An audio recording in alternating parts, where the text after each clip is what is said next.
En 1848, on leur a donné le nom d'étilage, taille-pierre ou chair-dieu. Celui de palmiste, sapotille ou rosier. Ceux, dégradants, de crétinoir vulgaire ou satan.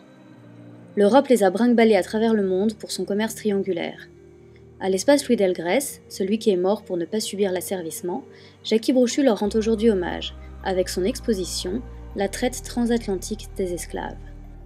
L'élément déclencheur de cette expo, c'est une petite toile. Quand j'ai pris le temps de la regarder, elle m'a renvoyé en fait à une proue de bateau avec des migrants dessus. On était donc en octobre 2014 et il y avait une succession de naufrages en Méditerranée, venant d'Afrique principalement, et ça m'a renvoyé à ces naufrages. Quand j'ai continué à travailler, à peindre, il y a beaucoup de toiles qui avaient trait en fait, avec le commerce triangulaire. Et c'est vrai que le continent africain, on l'a appauvri en hommes, il y a eu la colonisation après. On pille un petit peu toutes ces richesses du sous-sol. En fait, si aujourd'hui on a cette migration de masse, si on regarde l'histoire, il y a des choses qui peuvent l'expliquer, quoi. Peut-être en partie du moins.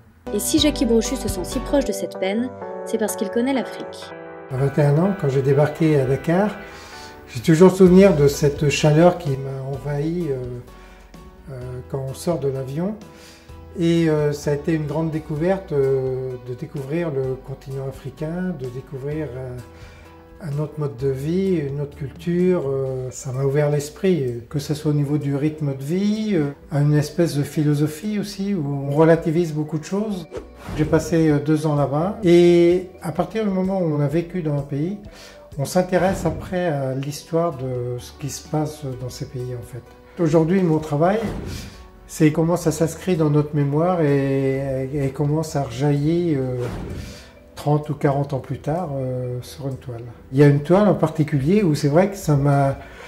la peinture m'a renvoyé directement à Gorée en fait, par rapport à l'architecture qui est en place. Mais l'Afrique n'est pas la seule à avoir poussé l'artiste à explorer ce sujet.